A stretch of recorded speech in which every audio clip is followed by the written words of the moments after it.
And there we are. Caught you working again. Yeah, you did. Recorded August 16th, 2023. Good afternoon, and well, Andrew's not here.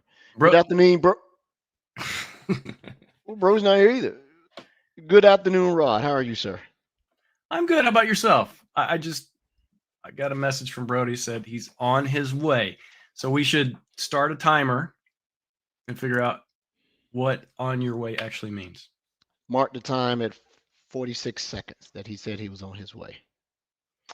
We'll go ahead and get started. You do anything interesting so far? I was thinking about this earlier, and I had just mentioned it to you, but I think it warrants saying again. This time last year, I was super solely focused on the Microsoft Sentinel roadmap for the rest of the year, right? That's what I was most generally focused on. This year, I was super excited. I think I shared it with all of you, all of our guest hosts in our Teams channel, the roadmap for Azure OpenAI. So this year I'm still focused on security, but securing that thing, right? Instead of all the other things, which to me, I think is, I don't know, it's a little bit easier to manage, but it is just after the first of the year and things have never been more busy. And point of reference for those who are not familiar with the Microsoft Jogger and as well as calendar, when Rod says first of the year, understand that Microsoft's fiscal calendar goes June 30th to June 30th, right? Yeah, I'm a fiscally wabbit. Fiscally wabbit. Yeah. It's yeah, me too. For our listeners that don't know, I was a heavy Sentinel immersed GBB and the Defender stack. I have a different mission statement now. So I am a GBB, but I am now supporting the technical workloads for Defender for Expert Hunters and Microsoft's managed XDR. So it's a different set of muscles I'm having to use. But as you and I talked offline or out of band, you don't forget what you learn. You just slowly watch that muscle entropy, right? Atrophy, and it'll go away. So still got some Sentinel knowledge in my head. It's not my primary tech focus or selling motion. So yeah, I won't forget it anytime soon, but yeah. So learning some new stuff, and learn how to approach, customers who absolutely need help. So if my job was to put this log aggregator and security tool in their thing, now we have to figure out how to best take advantage of Defender and incident response and true security operations efficiency and modernization. Because I said this many times, you don't have to have a SOC proper to operate a SOC, right? A center could be anything. A center is your browser tab, your laptop, decentralized, right? The days of just having brick and mortar, um, establishment and putting people in chairs with a gazillion monitors, while that still exists, it is definitely transitioning. I couldn't tell you what the roadmap looks like, so, but for the future of that, how that's going to play, it'll be around. It's You remember when cloud first, reared its head, everybody was screaming that it's going to kill the data center. The data center's not going anywhere. It's just people are spending smarter. Brody. Oh yeah, for the listeners, Brody's here. Hi.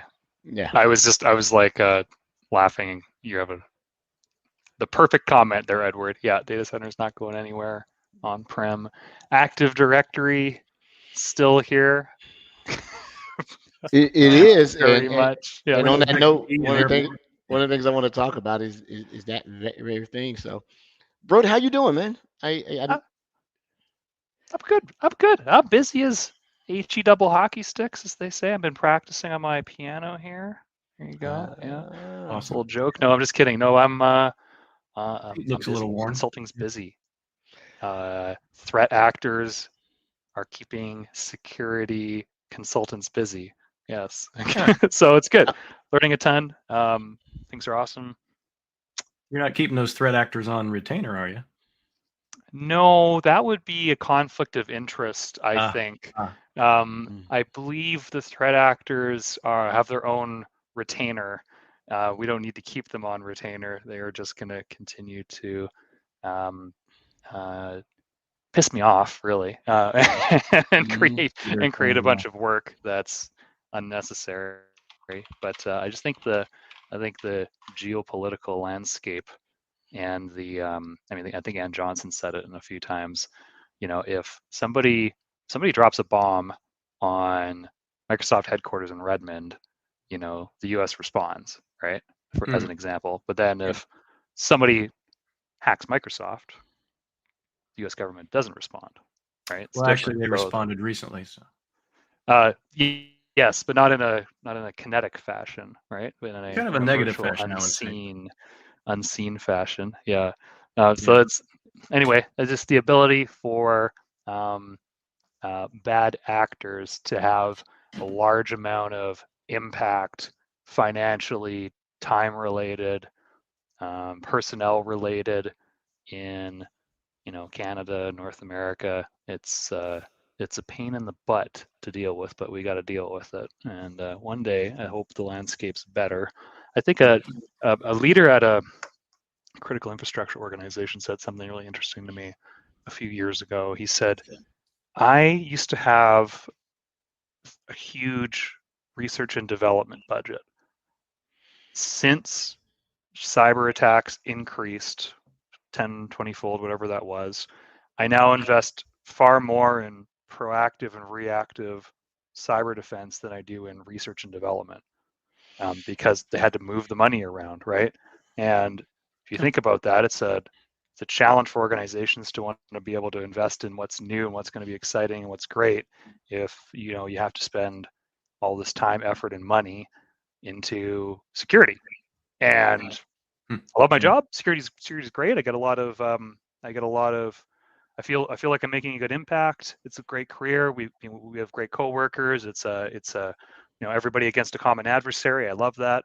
But he's right. It's like if organizations didn't have to invest so much to deal with it, imagine the innovation that could potentially occur, right? Or the benefits to employees, et cetera. It's just interesting. Yeah. Why that is demonstrably true through that lens. Let me put on the other one that says it seems there's a lot of money now because it wasn't a gradual spend. Now you're being compelled to do it, right? And so had security been part of the top line budget, like research and development and like all the other things, a lot of customers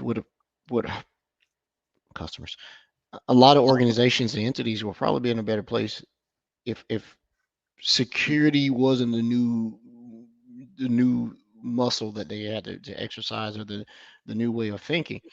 So now, I think a lot of security spending is reactionary, right? It is proactive reactionary, meaning you're being proactive about it now because you happen to react to the reality that the cliche is not a cliche anymore.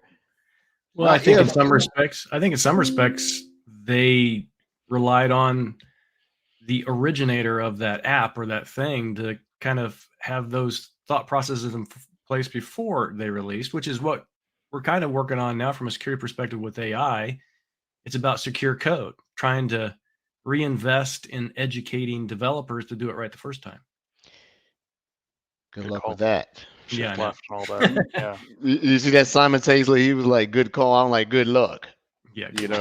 What did they say in the movie Liam Neeson? That guy's like, "Good luck." So good points, Ed. Good points. Yeah. Sorry, go ahead, sir.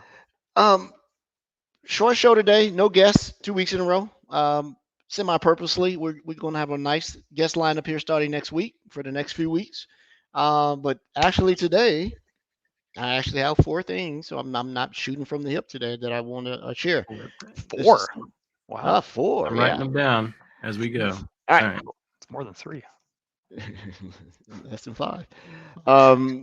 So first thing, as I was trolling through LinkedIn today, one of our prior guests, an extremely brilliant identity and identity security person, Thomas Nunham, has just made a LinkedIn post, and I'll put it in the chat. I'll copy and just put it in the chat here for everybody about identity security tools from his Power Tools. So if you look at that particular link, I know it's sort of not as pretty as oh wow, That's a long one. That's horrible there. He updated the link with a collection of PowerShell security research utilities in his blog, and it talks about Microsoft Intra management and security tools. So I went through it. It's actually some cool PowerShell scripts, some queries, some considerations around conditional access policies. And the second thing is he's been on the show, and now I think it's time for him to come back on for part 2, because he was a 2-part guest to talk about this particular tool set. If you're looking at, secure and Active Directory as it relates to, connecting to Azure AD and both sides, Thomas is super knowledgeable. I'll read his title: Cybersecurity Architect, Microsoft Security MVP, Community Speaker, and Blogger. So sorry for the long link. I'm not as skilled in depth as getting that out like the rest of my my cohorts. Number 2. It's a good collection. Before you go on, this is a really good collection. Yeah. Number 2 is by a gentleman I'm following. I haven't had time to interact. We may try to get him on the show. His name is Uros Babic, and he has a bunch of pen testing insights tools in a book for pen testing Azure, because you always hear, how do you pen test a cloud, right? So I'll grab this one. This was a good read too to go through. I downloaded the book. It is an ebook, and some of the chapters like Azure Recon tools, authenticating to the Microsoft Graph and PowerShell, and looking at refresh tokens and access tokens, enumeration of valid emails. It's a red teaming recon setup if you were pen testing, but then he starts going into looking at setting up something like a setup 365 Stiller. He said that tool is actually deprecated. How to go in and elicit administrative consent and grant, which I hope everyone has turned off. Do not allow your atypical users to have admin consent for apps deployed in your 365 environment. We've been dealing with that for 2 years, right? Don't do that. So that's a very good one. And then it also talks about attacking managed identities, right? So the way we get away from user account associated with a real person, if you're using managing identities now, he's talking about how to pen test those also. So that's a good one. What else did I read today? Definitely got to get this guy on, Marco Loran. To our listeners, I'm a big MDI fan, and there is a new sensor coming out for MDI. And that sensor is going to look at, there are 3 deployment, entities for it.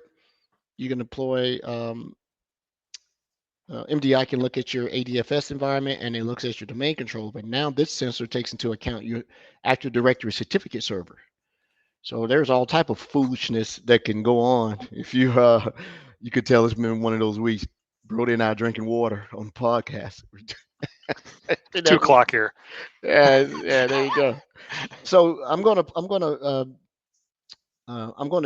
the sensor on a new domain controller. I'm not gonna build it. Yeah, you know what? Maybe I will just go ahead and build a certificate server out. But the certificate server that's in reference to this article is assuming that the certificate server is not deployed on a domain controller, which you could. It's not best practices, but you have a separate AD server with that particular role, so the sensor can look across that. So I'm actually going to play with that in the lab. I'm going to download it on the certificate server. I build one out really quick and look at, how is that sensor different from the one that's just sitting natively on my domain controller now? So that was a good read too, because I'm a big MDI fan. Woo-hoo. Yeah, I think that was did Heike do a presentation on that today? Is that the same feature? I have to watch myself if I don't mention something that's not You should released yet. change your name to Haiku. Haiku. So Marco Loran, he's a senior cybersecurity technical specialist at Microsoft. I've seen his name bounced around, so I might reach out to him. I'd like for him to come on and talk about it. Really from an expert standpoint. I think there was a blog post on that today, by the way. Yeah. Probably the same thing then. Yeah. Okay. And the last thing I got is a gentleman, Microsoft MVP, Senior Solution Consultant, Microsoft 365. His name is Daniel Bradley, and he is talking about how Microsoft now is going to suppress MFA announcements to your device if they believe it is not you. So they're going to use some conditions like we've never seen you log in from this geography location. We haven't seen you log in from this IP range. I think it's also going to include and say we've not seen you log in within this date time period. So this one is super interesting because some people are saying, well, I want to see all the MFA alerts, whether it's me or not, because I want to know if someone has my password and they're trying to MFA fatigue attack against me, or just I'm busy attack is what I call it. You see it come across, you just hit yes, but that wouldn't work on me because I get the MFA that says, give me the number and is this you, right? So it's not as easy for me to accept, but there are some people still just accepting that MFA request that comes across, and it may not be you, and that's going to be the surest sign that your password has been compromised. If you know you're not logging in and someone is doing it, then yeah, there you go, you got a problem. So did I put that last one in the chat? If I did, no. I did. I put it in. I found it before you were done. Yep. So those are the things. I'm gonna go back and reread the MFA one. And maybe we should read it out loud. It's a little long. Let's have a little fireside read along. Yeah. Since Brody has the fireplace behind him. Yeah, it's nice. Brody's doing a show from his parlor. That's true. Yeah. Where's your servant from last week? I found a more private location to live stream today, so no servants would be disturbing the situation. Although I died laughing when you called out, he's even got servants delivering food. Like I was giggling about that for hours after Rod. That was such a good one. So what else? Brody, bring anything good to the show today? I think like announcements wise, I'm not gonna lie, announcements wise, looks like you're killing it today with the announcements. I don't have a product announcement that I wanted to call out. I think it's, what's interesting? I've been learning more about the email compromise, the Microsoft Gov email compromise that's in the public domain. This is not secret or anything, that occurred recently. I've been learning more about that and why it occurred, etc. And I think that's been, it's been an interesting topic to catch up on, right? I don't know if all the details are made public yet or not, but there's a lot of chatter about that out there. I think competitors are using it to their advantage to sell non-Microsoft stuff, and that's capitalism. But that's been an interesting development I've been reading and learning more about, and talking with some folks internally about. It's just piqued my interest. I don't think I can get into it more than that. You probably heard about that, Edward, right? I know Rod has. Yeah, exactly. Yeah. So that's been interesting. What else? I've been learning a lot more about the different privileged accounts in Azure Active Directory. It's not just global admin or security admin, right? But some of the lesser known accounts like billing admin. I think there's a privileged account manager account that could potentially elevate an account to global admin. Like there's different privileged accounts that I didn't know existed off the top of my head in Azure Active Directory that should be considered tier 0, right? Should be considered highly privileged accounts. And so I'm learning all about what that looks like, and when we try to protect identities. We're seeing, there's an immediate red flag if you see a highly privileged account that's not protected or logged in privileged identity management, where it's just inherent, like it's been statically assigned, and there's no protection mechanisms around it, or at least auditability. It seems to be like a no-brainer, but just like MFA, organizations, there's a gap there, right? Where organizations maybe don't have that enabled or protected across the board. And so I'm learning a lot more about privileged accounts It's not only on Azure Active Directory, but I've also been spending a lot of time on on-prem AD, old classic AD, my good chap pal. And so yeah, so identity-wise, I'm learning a ton.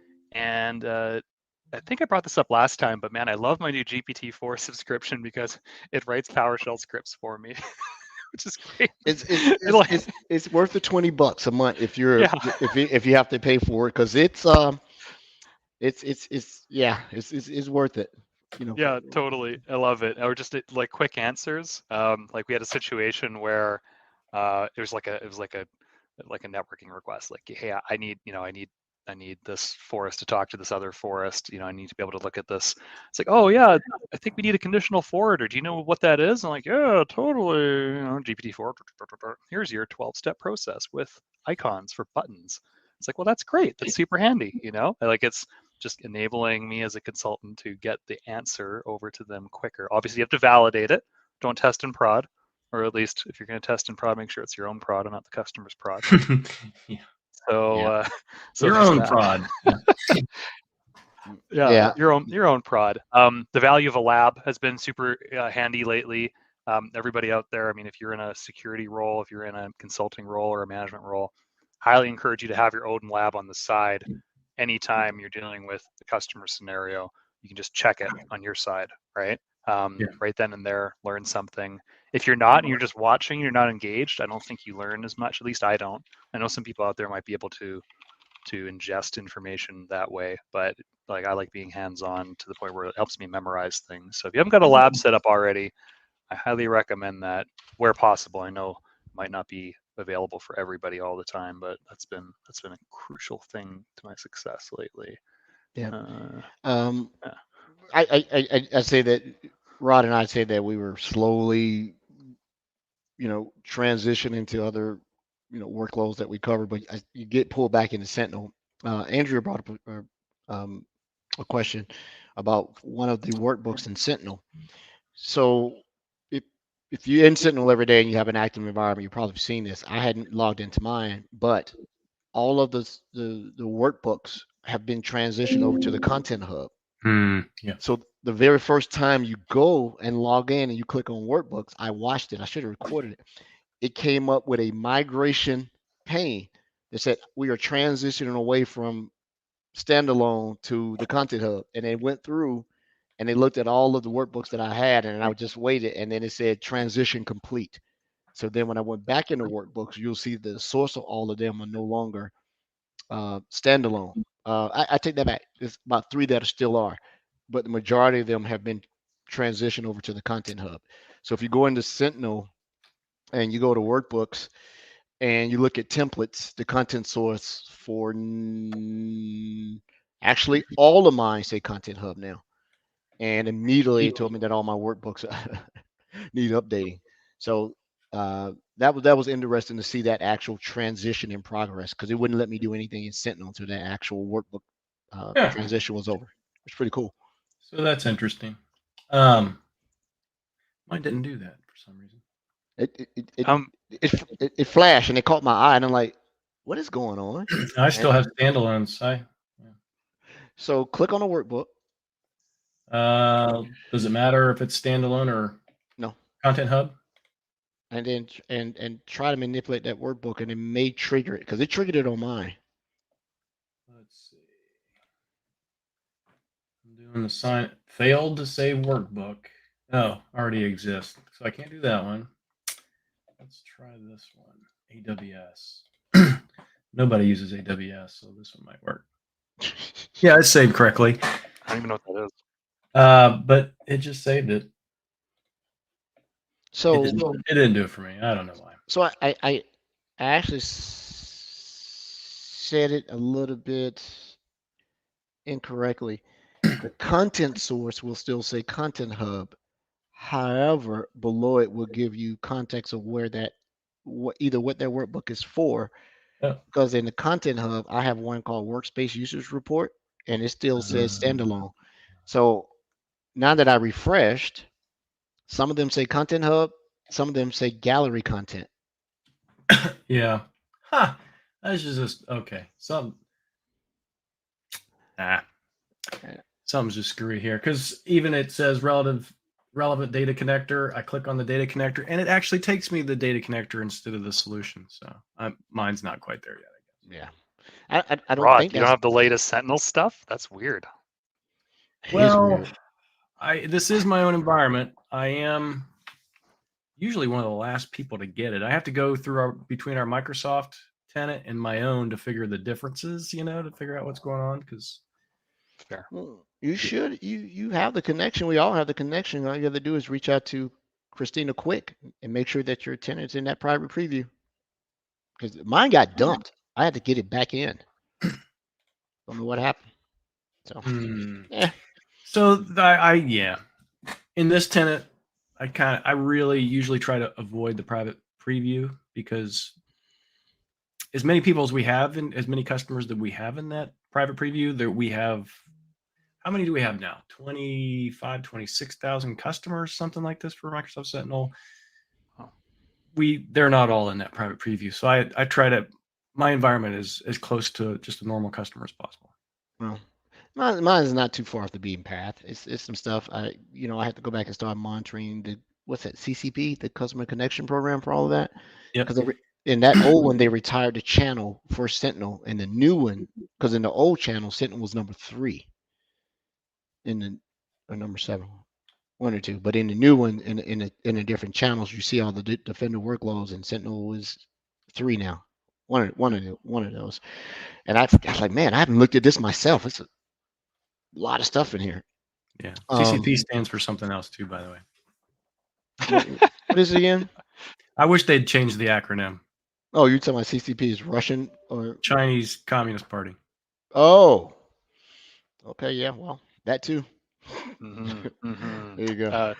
Hey, speaking of workbooks, you reminded me about something I just learned about today. We're working with a customer on their conditional access policies, and they kind of turned into a mess, as happens, right? And then you're hunting things down. They're the modern GPO. Yeah. Yeah, totally. I actually said that today too. I'm like, because he's asking me like, how does this happen? I'm like, well, Mr. or Mrs. Customer, just like group policy objects, everybody wants to add, nobody wants to audit and clean up. So not a surprise, but I did learn about, I actually didn't know this was a thing until today. There's a conditional access policy gap analyzer workbook for Azure Active Directory that requires, I'll put the link in the chat, Rod, you can short form that if you want, that requires you to have a log analytics workspace, but it's within the Azure Active Directory workbooks, which I didn't know was a thing, TBD or TBH. So that's in there now, and it allows you to find, the most common gap policies or gaps in policies, like, just your standard. I'm kind of losing my words here. And recommendations, it says. So. And recommendations, yes, exactly. So, like, hey, are users signing in with legacy authentication? Are there a number of sign-ins by apps that aren't impacted by conditional access policies? Are there high-risk sign-in events bypassing conditional access policies? That's a key one, right? And then the number of sign-ins by location that weren't affected by conditional access policies. Do you suddenly have a whole bunch of people signing in from Portugal? And while Portugal is like in the Western sphere of countries, it doesn't mean that the sign-in attempt is legit, right? So I'm just not to pick on Portugal, but that's interesting, right? And there's a whole bunch of additional Azure Active Directory now Entra ID, I guess, pardon me, workbooks in that same family that you can use to derive and glean information that you could use to make improvements. So I didn't know about that. Just learned about it this morning. It's gonna be really handy. Surprised. Personally, that's not part of CNAP or Defender for Cloud instead of Entra. Good point. Or AAD. Yeah, I'm actually inside the Azure workbook gallery, and I don't see that one. I see quite a few templates. Go to AAD in the portal, and then there's a workbook section all the way down toward the bottom. There it is. There you go. So they are actually extrapolating the workbooks to the workload. So rather than being in Azure, the workbooks are right there where the workload is. Oh, okay. I knew of the Azure workbooks, but this is net new here. This is actually pretty cool. Yeah, sign-ins, SEP service password reset funnel, tenant restriction insights. Look at Brody for the win. Nice Go and job, do it. Brody. Hey, Good job. Yeah, that's Hey, somebody mentioned a little bit earlier. I try to bring value. Well, you do all the time, even when you're not here. We talk about you endearingly. So yeah. And so the Thank cool you. part I about think- what he said is, if you are in the one that is for Azure AD, if you go to it and look at the very top and go browse across galleries, you can see the ones outside of Azure AD. Okay. So that's yeah, Cool. yeah. So you can go there, look, and then bounce back. I wonder if I open one of these workbooks up, will it save it in the log? Well, I get to choose a log analytics workspace it goes in, right? So I'm going to do sign-ins by conditional access and see what happens. I think you do. I mean, it's a prereq, so you'd think you'd be able to target which law. It would, sir, that I would choose the one that's deprecated and then get another one. Yeah, I can't win this week. I either push the nun down the stairs or kick the puppy or something because my luck is bad. I don't want to hear that story. Hey, yeah, somebody mentioned earlier to follow Merrill. We were talking about, speaking of AAD and Intra, to follow Merrill Fernando on Twitter and LinkedIn. He'll actually be our guest next week. You're talking about all the cool Intra stuff. Oh, that's awesome. Thanks for lining that up. So when you enable one of the Azure Active Directory workbooks, it asks the name, default name, description you want to pay for. It asks for the resource group, and I guess it'll automatically save it to the workspace that's in that resource group, or you can also save content to an Azure storage account. I'll click apply, and to our listeners that are watching, following them, I'm going to go look at the LAW, and it does. And it may be because I only have one log analyst workspace in my environment, so there's only one to go to. There you go. There you go. Okay. So if you had more than one, maybe it would give you an option. I only have one as well, so good point. Rob probably got 14 knowing him.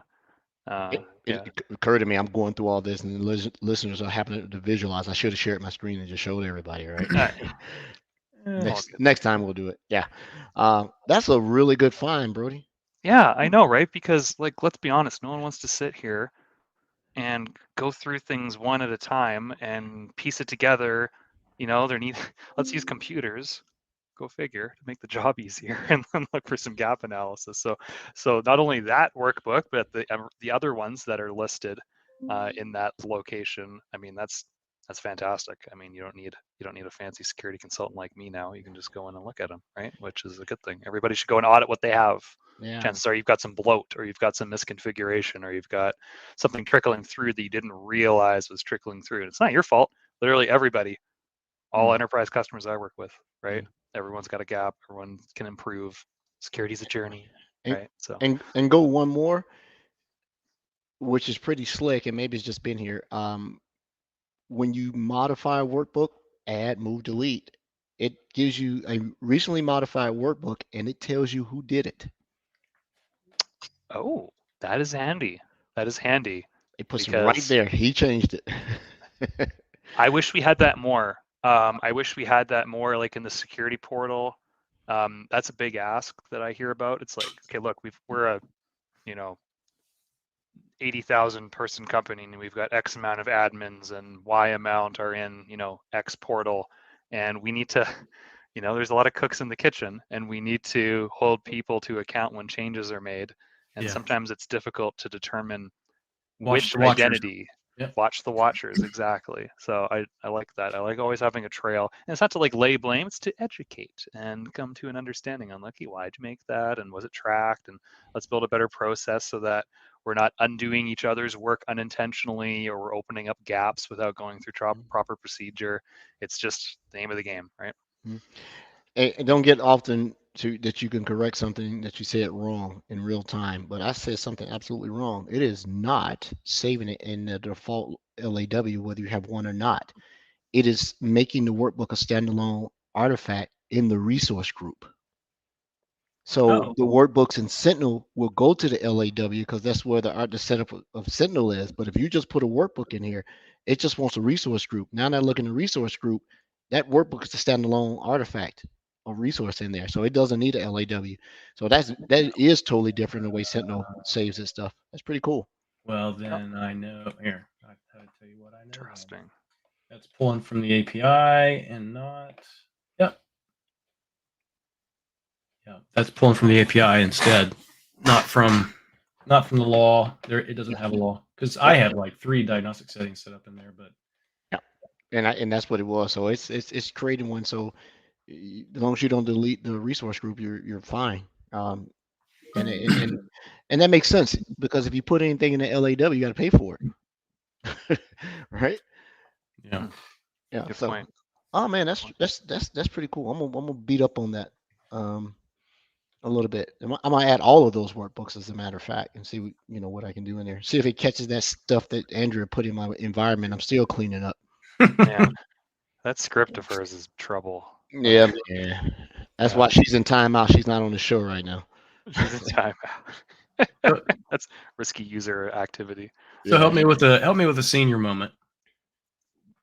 What concert is she at? Who is that lady? Beyonce. Beyonce, that's right. Sorry. Yeah. Not his cup of tea. So we're good. Yeah. Beyonce just did have a concert here in Atlanta over the weekend. You could not get downtown. There wasn't even room to walk. It was so crowded in downtown Atlanta. I think the only person that pulls a bigger crowd than she does is Taylor Swift. Probably. Yeah. Nobody can stand up to the Swifties. And cause she did a concert here in Atlanta, and you absolutely couldn't get downtown. It was so crowded. So. Yeah. And pretty good how much money that concert makes. Lots of money. That's crazy. I would be a roadie. I would be a roadie just for that. Yeah. Roadie. Booty Castle, baby. Booty Castle. Booty Castle. Hey, Rod, when are you gonna get us our invitations to Ignite? Oh, yeah. I mentioned that.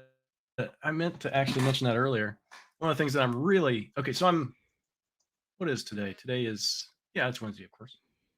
So I'm taking off next Thursday for a couple weeks because when I come back, my only goal, my only focus is Microsoft Ignite.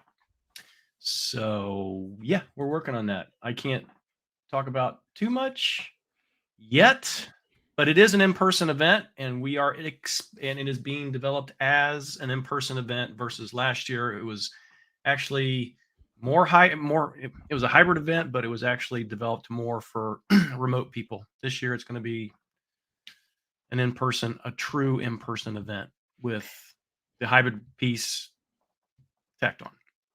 Yeah, I'm coming. I'll be there. Yeah. Right. So hopefully the Microsoft Security Insight Pod Show, we'll have a stage so we can give out highly opinionated facts.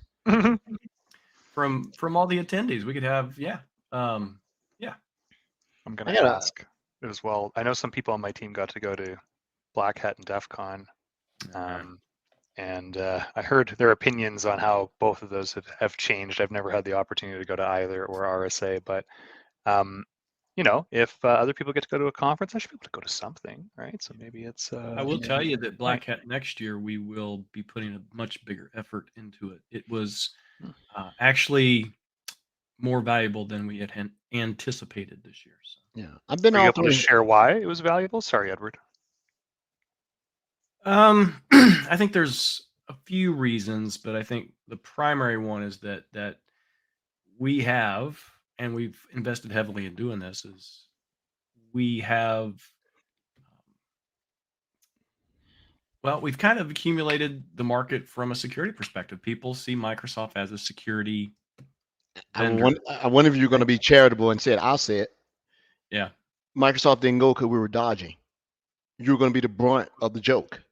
coming Yeah. out there, right? Now Microsoft no longer the joke. That's right. Right. Yep. So RSA been several times. I'm not going back. I always enjoyed DEF CON more than I enjoy Black Hat. Better parties. There you go.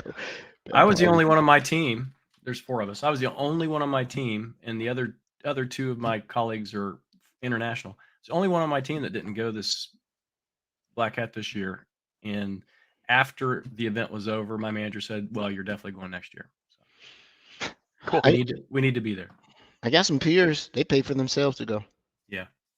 They say they took time off and they ponied up the money out of their pocket. They wanted to go. Well, it's learning, it's education.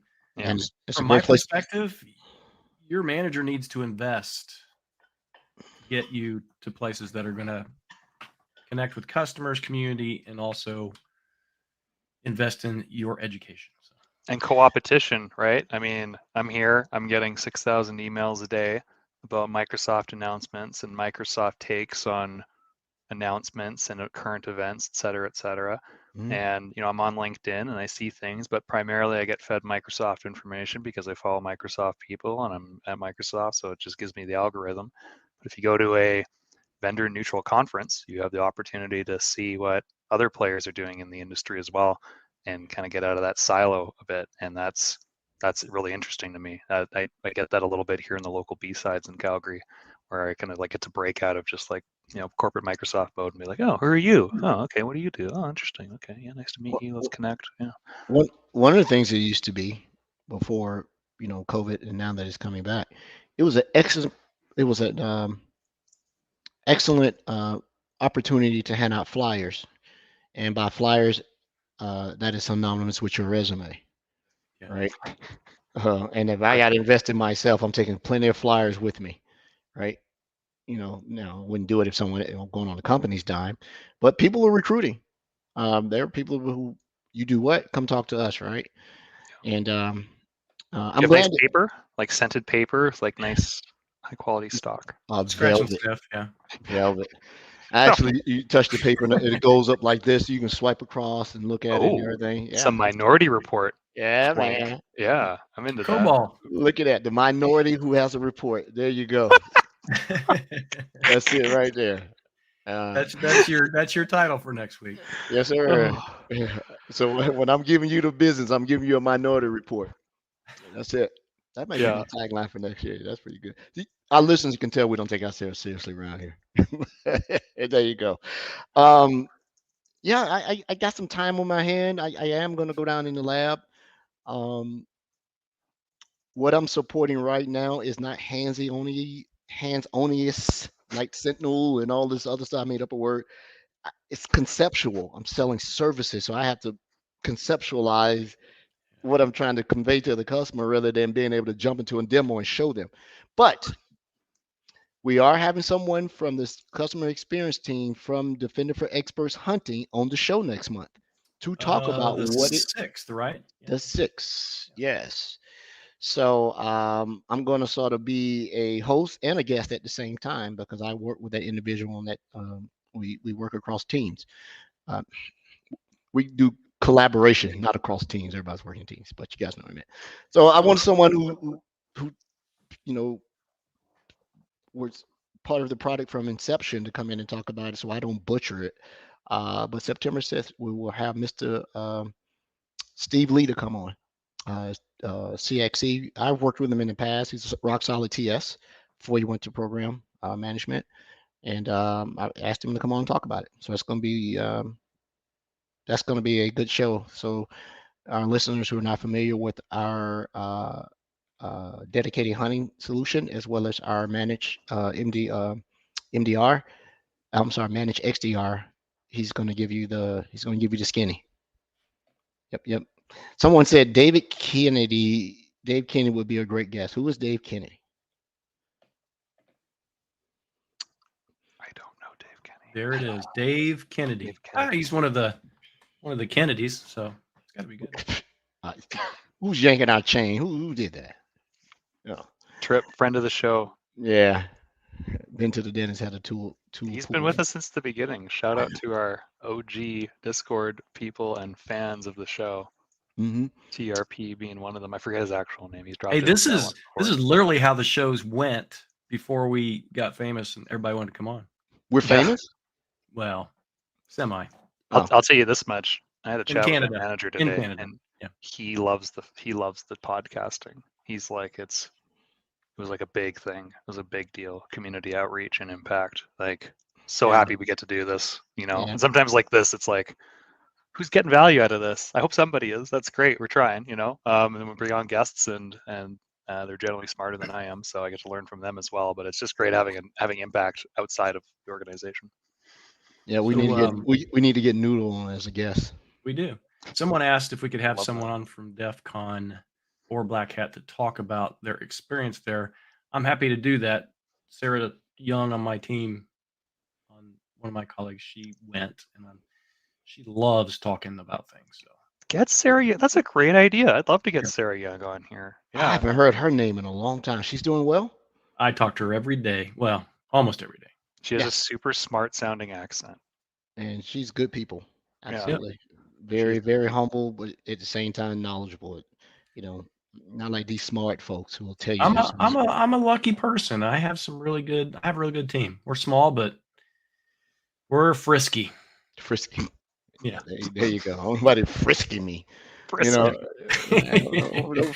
hey, we got any Azure geniuses out there? So I want to share my environment, but there are some things on my landing page. I don't want people to know my directory and all this other stuff. How do you blink that out?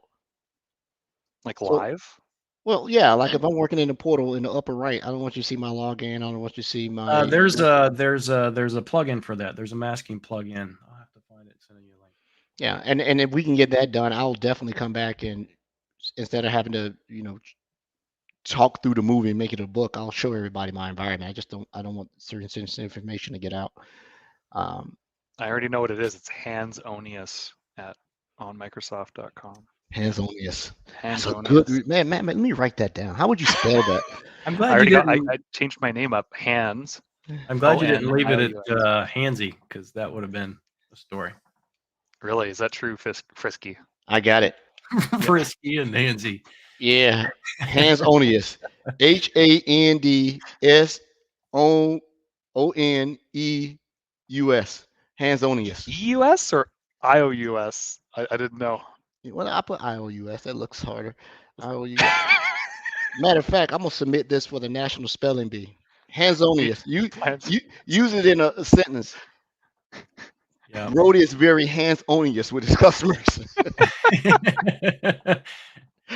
Hands-onious. Yeah, I definitely want to start showing some of this stuff in my lab. I know the listener always say his lab. So another thing, stupid Meraki is still working.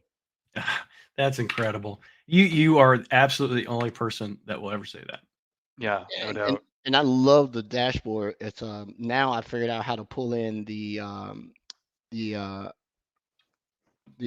access point traffic, because I'm using the Meraki MR42E, and those are commercial 6-dipoles. And I couldn't figure out how to get those reporting in to be able to pump into the logs.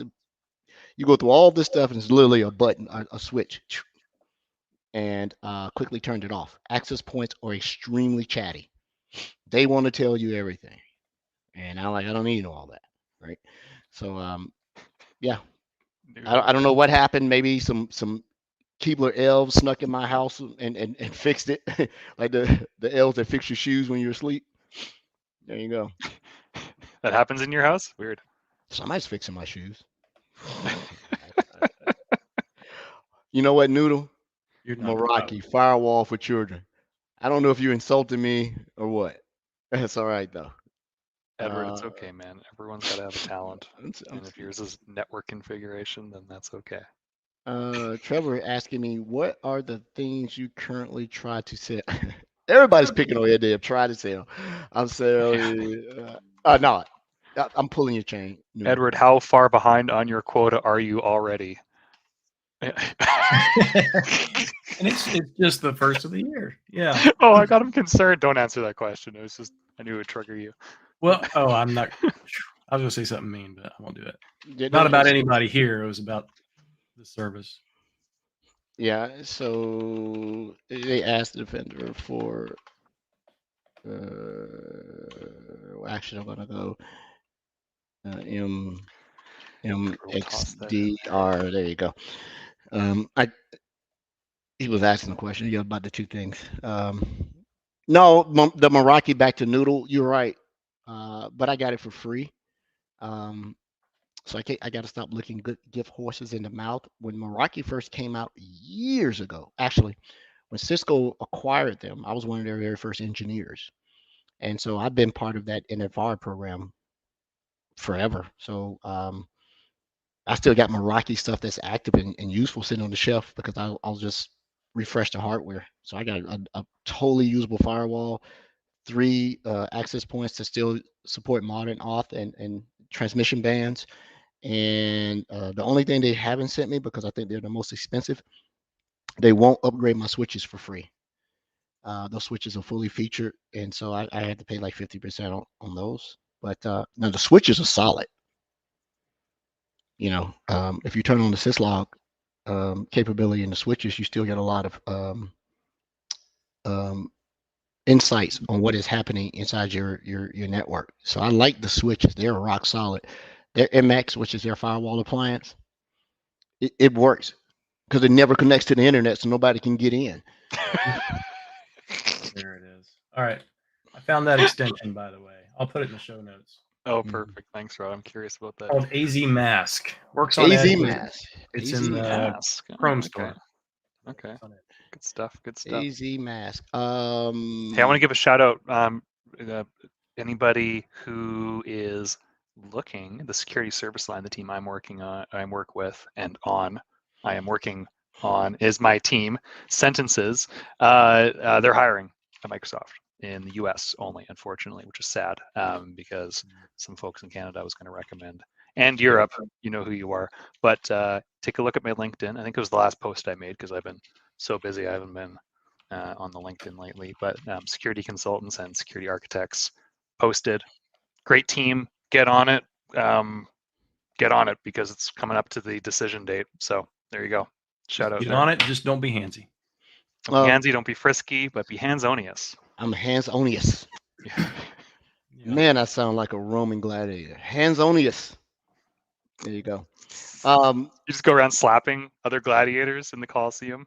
Backslap, backhand. Backhand. Don't even pull my sword out. Just uppercut. You don't even see me move. I'll give you guys first right of refusal. I do that Meraki stuff downstairs is still viable.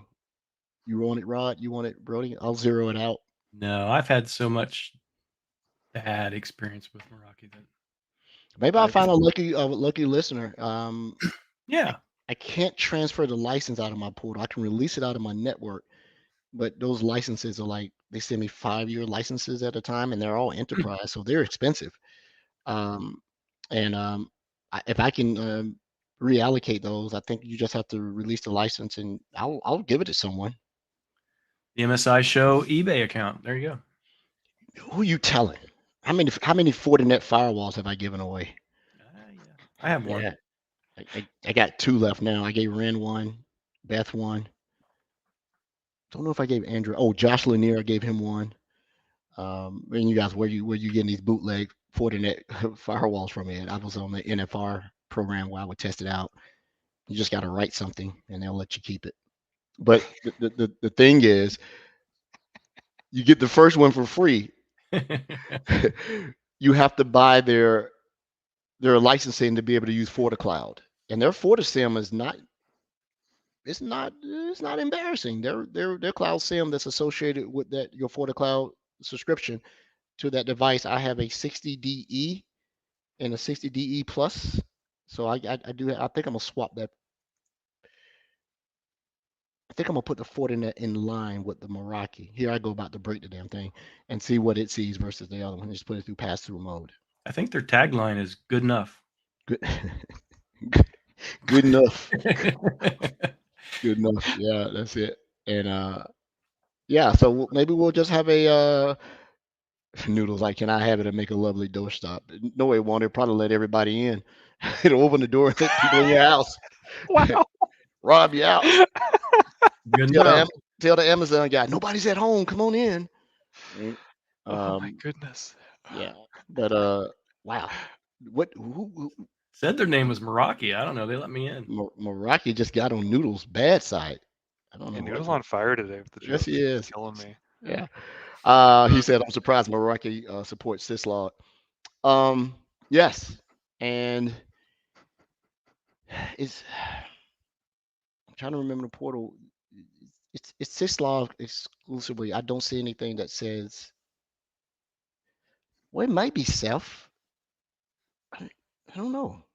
I know the Fortinet you have to use Ceph. You got to run a command to make sure you enable Ceph so it transmits it. But it says Syslog in the Meraki portal. I don't know if it's Ceph or not. They're not mutually inclusive for the non-networking people, right? There you go. Edward Fortinet, would they sponsor the show and get someone on as a guest slot? Not now. Not really.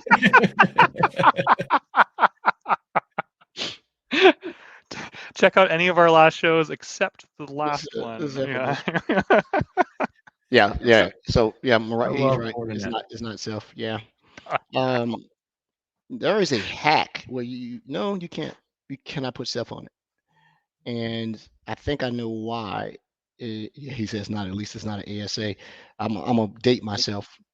The second firewall or third firewall I ever learned was a Cisco PIX. Yep.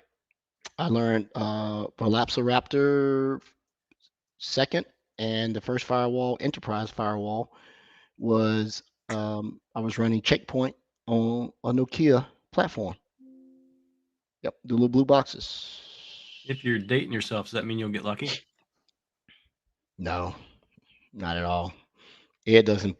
Ooh, I almost said something that got our show banned. I almost just changed the PG rating here, right? the rating. Did you ever make smooth walls back in the day? We worked at a call center, and they would just throw the old computers out back in the dumpster and the monitors, and we'd go pick them all up, and then we'd build smooth walls for people because we just jam a bunch of NICs into an old desktop, and then slap the Linux distro on it, and then boom, you've got a enterprise grade and air quotes firewall. A lot of our nerd brethren used that for a while. Did you ever build one of those, Edward? Using IP tables, yeah. Yeah. Yeah. Back in the day. I think on these little IoT devices, they're using pfSense. Yep, pfSense is a good one these days. That's the mainstay now, I think. Yeah. He said, Trevor said, have you ever heard of, is that Avik or Avik? Avik? Never heard of that. Huh. It says it's network monitoring is very nice visual of your network. Okay. At least with the ASA, you could upload your own content to the box for customization. Yeah, they had a little C that you added. The ASA management configuration tool or something. Yeah.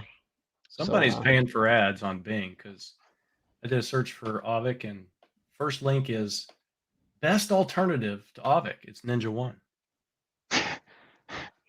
Best. Yeah. By the way, Edward, you're doing what a lot of good streamers do on Twitch. You're actually like reading off the chat live and responding to it. That's great engagement. Great community engagement, Edward. We need to do more of that. We have of engagement on the show, and a lot of people asking questions. And sometimes I find that are people who join live. They generally hush up with the chatter when the guest is speaking. But like in the first 15-20 minutes when we're all yapping away, there's a lot of chatter. So I like this. There's a lot of interactivity today. Thank you everybody for joining. So Noodle put in Meraki supports API access for logging. Absolutely it does. Yeah, it's in the general setup. But there's a requirement before you can turn that on. I forget what it is. I'm not using it. I just saw it was going through the portal. Yeah, licensing is the worst part. Absolutely it is. The only thing worse than Microsoft licensing is Meraki licensing. Yeah. It is absolutely horrible. And getting someone on tech support to disassociate a license with a device that's mismatching, or it'll merge your expiration times and screw up your entire environment rather than have and if you ever set device licensing expiration rather than network or environment, you cannot change it back. it will expire it on the expiration of that device. And you can't change it just like, extend my license across all of these and make them expire on the same day.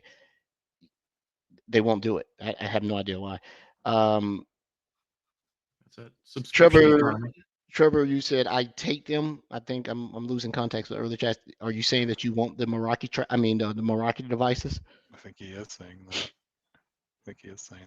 This has Yeah, been a he great can- Meraki episode. I've learned a lot. Yeah, he has more than one door.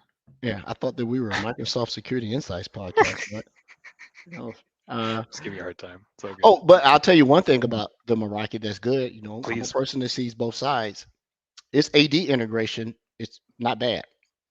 I don't know if Noodle was played with that when I thought you were going to say it's excellent. It's not bad. It's not bad. Good enough. It has integration. And see, Hayes go Oracle enters the licensee chat. Yeah, there you Never go. had the pleasure. Nope. That's okay with me. I could tell you nothing about what they actually sell. Databases, right? NetSuite. Yeah. Yeah. Sure. Yeah. They have a cloud. OCI. OSIE. Everybody's got a cloud. Everybody Oh got my a cloud. goodness, you're right. Everybody, well, at one point, I think everyone had a cloud. I was Cloud's just someone surprised to else's hear computer. that working with customers that they would periodically ask, hey, how do we connect IBM to Sentinel? Or how do we connect Oracle to Sentinel? I'm like, oh my goodness, those still exist? Private cloud. Edward's probably got his own cloud over there with his battleship of monitors and networking gear and beige boxes under his desk. I got a server that I would give to anybody who would pay for freight. It is a older Dell 720R. It has 13 terabytes, fast modern drives, considering how old it is. 100 gig of RAM and 32 processors in it. And 7 years past the support date. Yes. Runs amazingly fast. You can run a crap ton of hypervisors on it, and which what I was doing. In the winter is great. It keeps the basement, nice and warm. Yeah, I bet. Just run it all on RAID 0 too for best performance. What could go wrong? Yeah. And to throw it in, anyone that'll take it off my hands, I'll also give you a 20 terabyte SAN, which is a Dell EqualLogic SAN. $1,000 shipping. Yep. Who's in Atlanta? Take it off my hand. The Quiet Gamer. All right. I didn't say it. Out. I didn't say it. Miriam's gonna be happy. She's never happy. No comment. Only reason she's chopping the door down right now, hollering about dinner, because she's out with some buddies. Oh. Yeah. So I got the house to myself. It's a good tip. Time to put the white skivvies on and slide across the floor with some glasses and sing, right? There Nice. you go. And we know how the rest of that movie went. So, yeah. Mm-hmm. Gents, I gotta go. Yeah, I gotta go too. Chat. The quiet gamer. Let me just make sure that Trevor doesn't want it, because I did offer the first hand. If Trevor says he doesn't want it, you're local. I'll meet you somewhere and give it to you. As long as you're a real person and you don't meet me, drug me, and take my kidneys. Right? I don't want to be mugged. Don't get hands-on-ious. I learned when I sold an old bike. Do your transaction in front of a local police station. I mean, it Right? makes sense, right? Yeah. Just roll into the police station, park in the guest parking, and then do your transaction there. Like The only time that could be unsafe, if you see a guy walking in that looks like Arnold, you probably want to leave the police station. If he stops you, like, I'm looking for Sarah Connor. May I see her, please? Hey, before we Thanks, go, Mhm. Richard Diver, who's been on our show a couple times, 2 or 3, Mhm. him and I did a little podcast thing this past week. If you want to check it out, you can learn why Richard's new nickname is Disney. Okay. Sounds good. Yeah, now you got me interested. So we'll do that. So we're going to go ahead and get Thomas back on the show for part 2 of his securing Azure AD and all his tools. He was a 2-part guest, so we'd be glad to get him back. And we got some other interesting guests that are going to come on. So thanks to everybody for the show. I hope it was somewhat informative and not all about product bashing. But before I go, once again, Trevor, do you want it or you don't want it? Do. All right. Oh, Well, connect with him on LinkedIn. yeah, I'll do it on LinkedIn. Do it that way. And yeah, I've been doing some Cribble stuff myself, helping somebody out. It's actually slick. Best way to get Hanzonius. Hanzonius.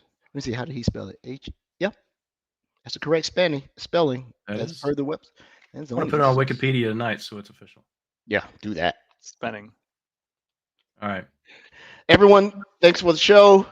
Thanks for coming to the show, listening to the show, putting up with our banter.